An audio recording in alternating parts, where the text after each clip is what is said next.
Здравствуйте, уважаемые зрители телеканала «Варзиш». Мы продолжаем беседовать с интересными личностями сферы спорта страны. На этот раз все несказанное нам расскажет игрок олимпийской сборной Таджикистана по футболу и минского «Динамо» Муаммад Лоиков. Мамадjon, рад тебя приветствовать. Добрый день, взаимно.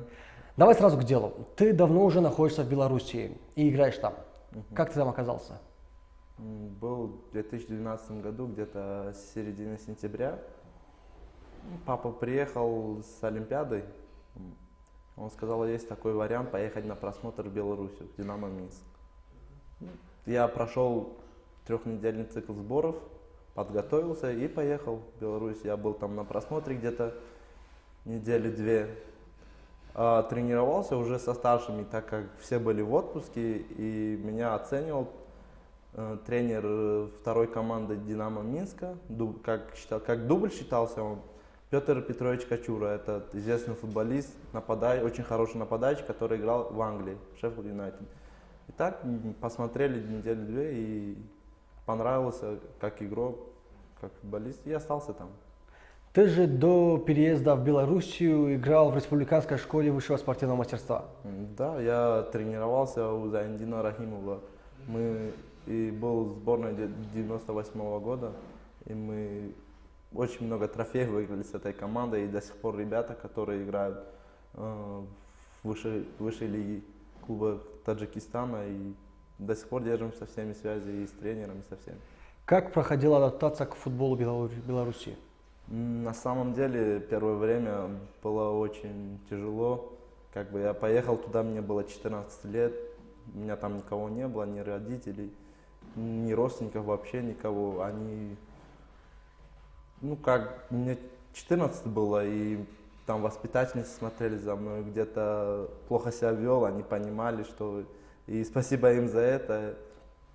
И самая главная проблема была это холод. Там холода, это нереальные холода. И вот -8, -10 мы тренировались, я это не любил. Ты приходишь после тренировки, ноги замерзшие, все замерзшее, еще в душе под горячей водой все очень болело. Что ты почувствовал первым, когда вот впервые пошел на тренировку «Динамо»? Какая отличительная черта, скажем, школ футбола Таджикистана и Белоруссии? Там все организовано. Мне вот организованность понравилась. И тренер подходит, объясняет каждому игроку, как, что. В общем, это было, они тренировали базовую школу, физических нагрузок таких не было. И была только школа, и с мячом все было. А организация у нас тренировка утром, обед, школа у нас была, обед и вечером тренировка. И так каждый день. Все организовано было, и нам нужно было хорошо учиться и тренироваться. Это все в одном целом. Недавно ты дошел до уровня молодежки, то есть дубля минского «Динамо». И с этой командой вы выиграли чемпионат. Да. Расскажи про тот сезон. Это было позапрошлом году. У нас тренером дубля стал тренер, который тренировал меня в детской и юношеской школе. Это Мустыгин Михаил Михайлович. Это очень хороший тренер, мы с ним очень многое прошли вместе. Тогда у нас состав тоже подобрался очень хороший, очень молодые ребята были. Я был один, это у меня 3-й год был уже в дубле. Я был один из старших футболистов, и, как сказать, в команде все было хорошо, гармония была, и ребята хорошие, коллектив хороший собрался, и мы выиграли этот чемпионат. У нас только одно поражение было за сезон. Итак, чемпионство. После этого клуб первой лиги Беларуси делает по тебе предложение минскому «Динамо». И тебя отдают в аренду Белшине. Почему именно этот клуб и почему первая лига? Когда я поехал туда первый день, там тренер, специалист, который очень мне понравился, его видение игры, он как видел меня в игре, это Юрий Иосифович Пунтус. Несмотря на преимущество, главный очень переживал и эмоционально высказывал свое недовольство некоторым членам команды.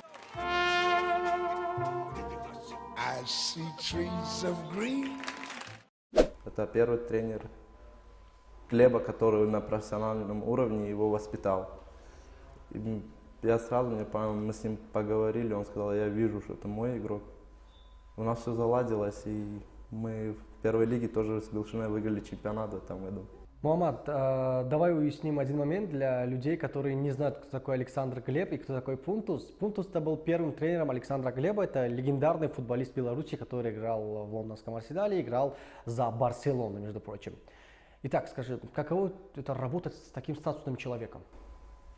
То кажется, что такой статусный человек, что но на самом деле это очень легко. Они очень легкие, обычные люди, с ними легко, с ними проще работать.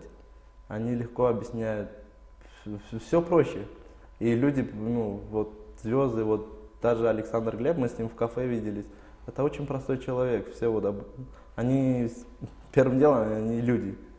Они вот знают, что главное быть человеком, а потом уже футболистом. С ними проще. Так, в прошлом сезоне в первой лиге Беларуси команда Белшина занимает первое место и выходит в высшую лигу. Как сложился сезон лично для тебя? Для меня начало сезона было удачным, а по середине сезона я получил травму, и это выбило меня на месяц где-то, чуть больше.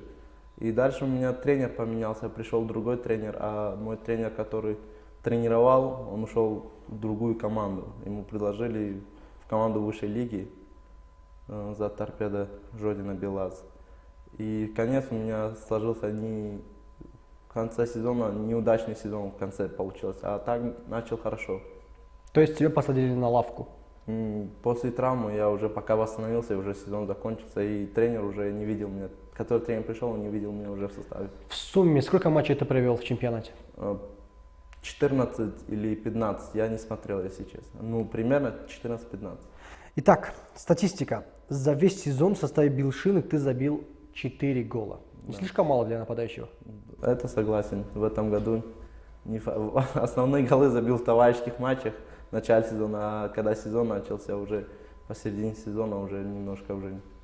Уже на сайте клуба Белшина нет твоей фамилии в списке игроков. Я был арендован. Я арендован в Динамо Минском был. И в конце сезона, как все, я вернулся в Динамо Минск. Это означает, что в следующем сезоне вероятность мала, что ты будешь выступать в Белшине. Пока нет такой вероятности, где я буду играть сейчас. Пока это все решается. Если же ты не перейдешь в аренду в другой клуб, есть вероятность того, что тебя будут подпускать к основной команде Динамо? Пока у меня вот сейчас контракт закончился с Динамо Минском, и пока решается, в каком клубе я буду играть. И то, что я не могу сказать за тренера, может он подпускать меня в основную команду или... Ну, я был под основой в Динамо Минске в 2017-2018 году. Тебе уже 21. Не пора ли Пора. перейти эту стадию молодежки и дубля? Как ты сам думаешь? Я играл в первой лиге, я бы не сказал, что там молодежный уровень. Это первая лига Беларуси, это очень... Это взрослые люди в футбол играют. Это... Да, но один сезон. А до этого этап перехожу уже потиху-потиху. Итак, в молодежке Динамо Минск в качестве тренера фигурирует одно имя – Сергей Гуренко. И Сергей Гуренко желтую карточку получил. Ну вот когда Гуренко красную уже успел, все удалили. Но мы знаем об этом, что с Ковалевым, вот честно, это более сложная вещь. Ну вот еще дальше, да, даже Зубович пытается остановить Сергея Гуренко. Давайте мы проследим, что он собирается вообще, собственно говоря, делать. Очень уверенно направляется к арбитру.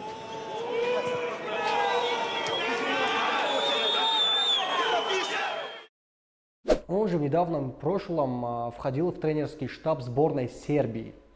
Я правильно понимаю? Да. Каково это работать с таким человеком, который, например, имеет огромный опыт за плечами и как футболист играл в «Локомотиве» московском и в «Роме» итальянском? Это очень здорово. Благодаря ему я во многом прибавил. У меня уже, футбол, другое видение на футбол был. Это тренер-мотиватор. То есть, когда ты играешь на поле, он за тебя любого, как сказать, убьет. Он кричит на лавке, он на судьи кричит, если тебя чуть подтолкнули. То есть ты играешь, и ты знаешь, что тренер за тебя может разговаривать, и ты хочешь за этого тренера играть. И как игрок, он до сих пор, мы с ним, он с нами тренировался иногда. Это очень сильный защитник. И как бы ему уже за 40 было, у него еще эта резкость осталась. Он не любит проигрывать. Он постоянно разозлен. Он как выходил на поле злым, и так и остался. Он злой очень. Ты отмечал, что Гуренко является сильным мотиватором. Расскажи какой-нибудь случай, когда он тебя так смотивировал, что это дало результат. Я помню, мы летом играли товарищеский матч с Рубином. Рубин они мяч держат очень хорошо. Мы играем первый тайм, я столько набегался, что мне тяжело, мне уже глаза двоились. После первого тайма я вышел, и тренер мне говорит, ну что, подготовить капельницу, чтобы тебя прокапали, и все, там скорую вызвать. Меня это так, я настолько стал злым, что мы вышли, я 2 забил, мы 2-1 выиграли. В итоге вышел, он посмеялся и сказал, молодец. И он может мотивировать человека, и у него каждому свой подход. Я слышал, что он однажды сравнивал тебя с Матичем.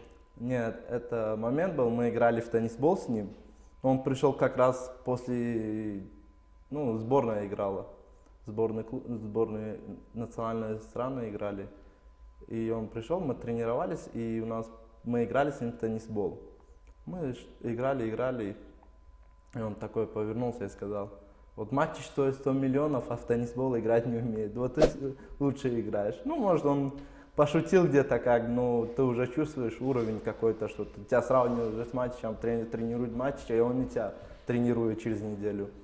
И это очень хорошее чувство, и это тебе дает уверенность, и хочется еще дальше расти. Мамат, вопрос. Кто больше всех вложил в тебя становление футболистом?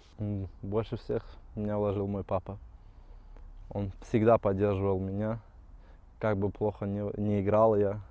Он всегда мне говорит, подсказывает, как даже бывал, когда он приезжал ко мне, он со мной отдельно оставался, тренировался. Был у меня переломный момент, когда у меня перелом ноги был в детстве. Это очень тяжелая травма была, и меня папа поддерживал всегда, что если есть цель, то иди к нему. А все остальные были против, чтобы я играл дальше с такой травмой. Твоя семья была целиком против того, чтобы ты становился футболистом? Да, кроме папы, все были против, все говорили, надо учиться. А футбол это временно, 30-35, а что дальше?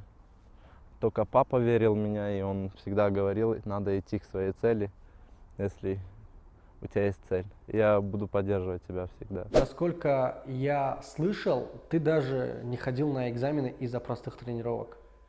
Это было раз, это мы когда экзамен сдавали, то ли это было в 7 или 6 классе, я не помню точно. Просто я не понял дату экзамена, и из-за меня переставили тренировку. Я утром вышел на тренировку, мне звонит учительница и говорит, что у тебя экзамен. А я подумал, позвонил маме, она сказала, что надо идти на экзамен. В итоге я пошел на тренировку, а потом отдельно пересдавал 1 экзамен. Но ты ведь понимаешь, что учиться тоже надо? Конечно, учиться обязательно надо, но большинство я больше любил тренироваться. Хорошо. В одном сайте я нашел очень интересную информацию. Смотри. 2014 год. Кубок Спартака. Матч Динамо Минск-Монако. В составе Динамо Минск играет Мухаммад Луиков. А в основном составе Монако есть одна очень интересная фамилия – Килиан Мбаппе. Ты играл против Мбаппе? Это был, Кубок Спартака. Нас тогда вызвали. Это были старшие на год, по-моему, на год старше команды, 97 год, а я был в 98-м. Меня как раз взяли туда. И несколько человек с 8-го года взяли. Мы поехали, и там были такие команды, как Blackburn Rovers, которые в Англии играют. Понятное дело, это юношеские команды. Blackburn был, Монако был, Краснодар и сам Спартак, и мы. Рапид Вена еще играла в этой команде. Конечно, там и Мбаппе. Я этого не знал еще. Я не знал, кто такой Мбаппе. Это потом, как года через 2-3, сказали, что вот играл против вас Мбаппе. И это было на самом деле. Скажи честно, а была хоть какая-то зависть, что ты играл на том турнире, и Мбаппе через 2-3 года, он Нет, звезда мирового футбола. Нет, у меня зависти нет. У меня вот никогда никому у меня зависти нет. Бог всем да, что он заслуживает. Хорошо, давай теперь оставим клубную карьеру. Теперь поговорим о сборной. В прошлом году тебя начали привлекать к составу сборной Таджикистана, если быть точнее. Тебя сначала вызвали в олимпийскую сборную для прохождения сборов и матчей квалификационного раунда чемпионата Азии до 23 лет. И потом один раз в национальную команду. Да. Но ты очень мало сыграл. Ну, значит, Почти даже не играл. да, это значит тренер не увидел того футболиста, которого ему нужен. Один момент. А когда тебя вызывали, был в процессе чемпионат Беларуси или нет? Нет, у нас как раз сезон закончился, и где-то недели полторы-две я был в отпуске. У нас сезон закончился 20 ноября, и я приехал 3 или 4 декабря. Каково было сидеть на лавке и смотреть за футболом? Это, конечно, тяжело, это всегда тяжело.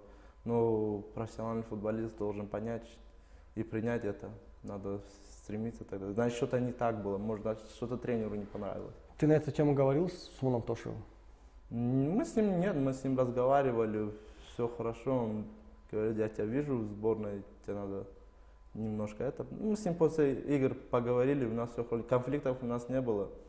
То есть, может, где-то он во мне не видел того нападающего или футболиста, который ему нужен. В этом нет ничего такого плохого. Бывали моменты, когда ты хотел просто бросить футбол? Конечно, бывали, когда на замене был несколько, это со всеми футболистами был. Даже не хотел, не то чтобы не хотел бросить футбол, хотел просто уйти и не тренироваться у этого тренера.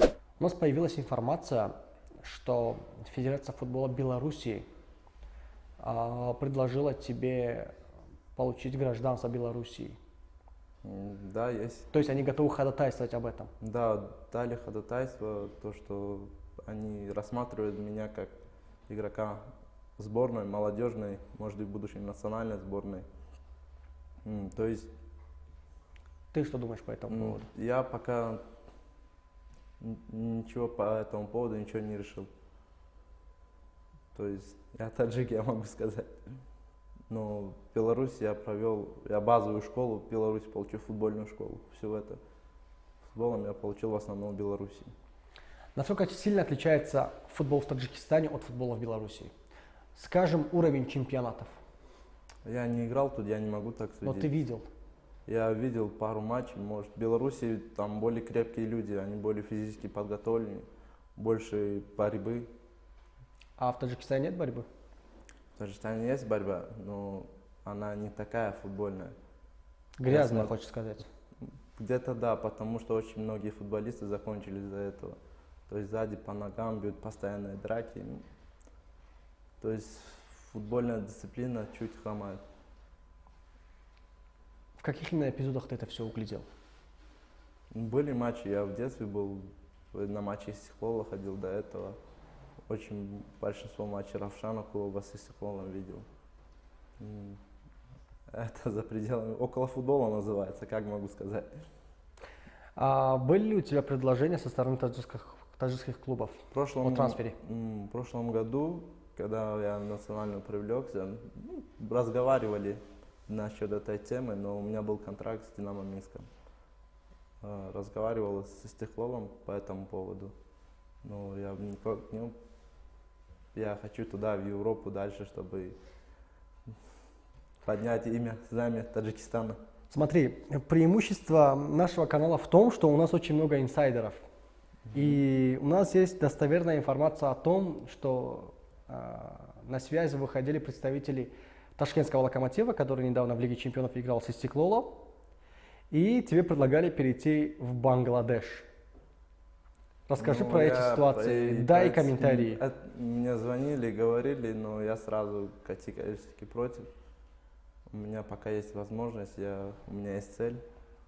Я хочу играть в АПЛ. Как говорил мой тренер Сергей Гуренко, дорогу осилит кто идет. Идущий осилит дорогу. И если я сейчас не буду идти к этой цели, я в будущем потом не могу себя понять, не простить, потому что не попытался Твоя самая большая мечта? играть в Манчестер Сити. Почему Манчестер Сити? Это команда, мой любимый клуб. Почему? Но Манчестер Сити это команда не они- с самой большой историей в Англии. Нет, Они творят историю прямо сейчас. да. Но в прошлом это был крепкий середняк Англии, вот и все.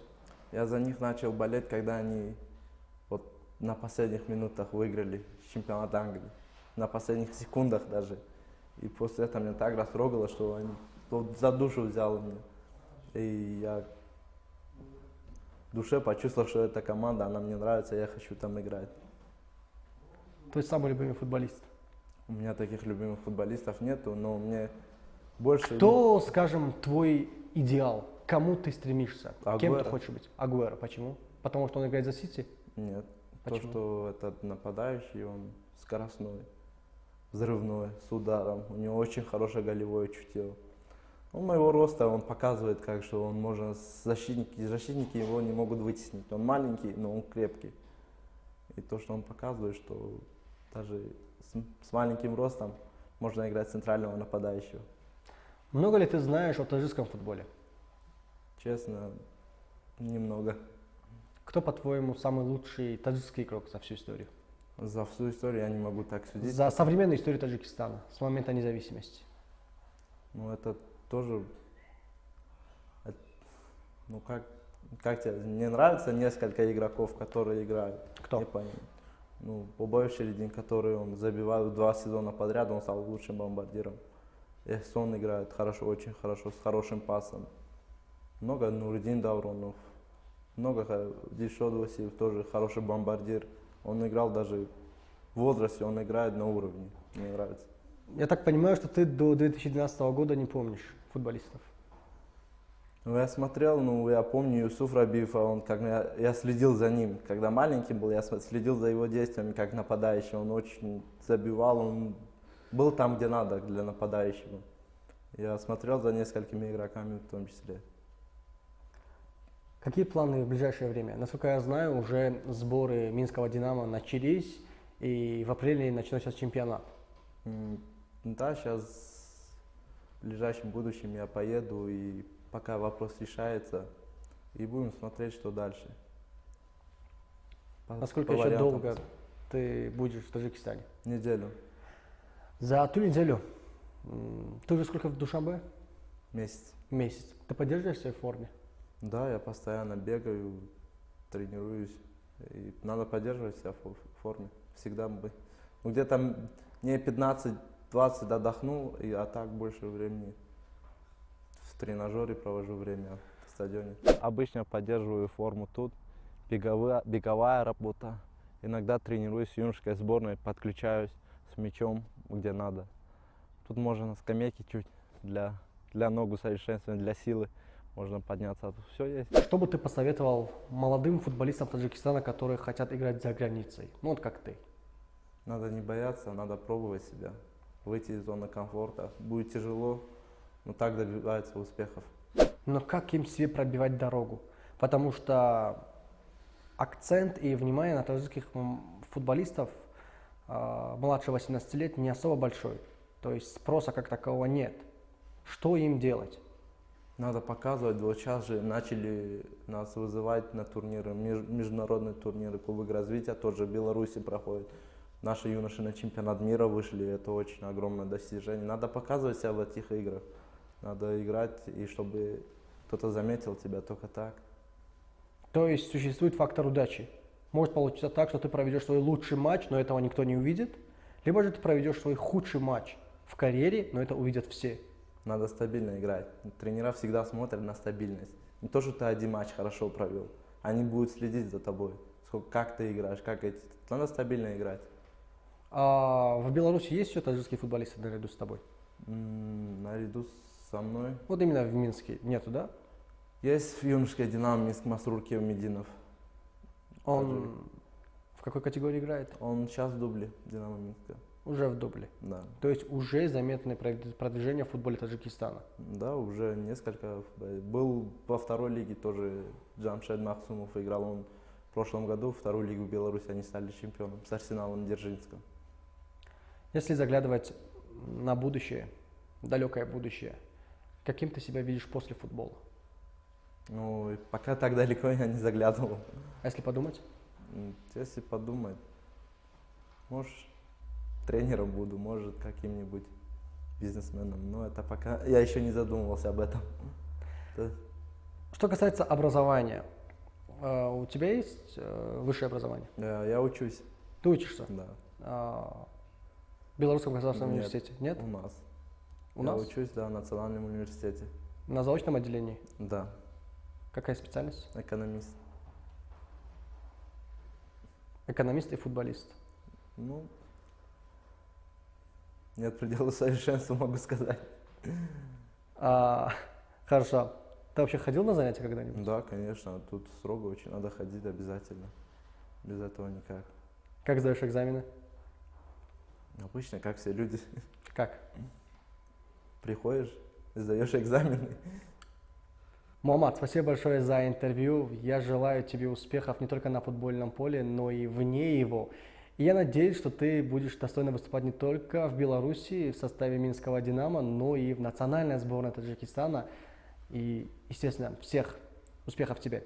Уважаемые друзья, на этом наш очередной выпуск подходит к своему логическому завершению. Следите за нашими выпусками и любите телеканал Варзиш. До новых встреч. Пока.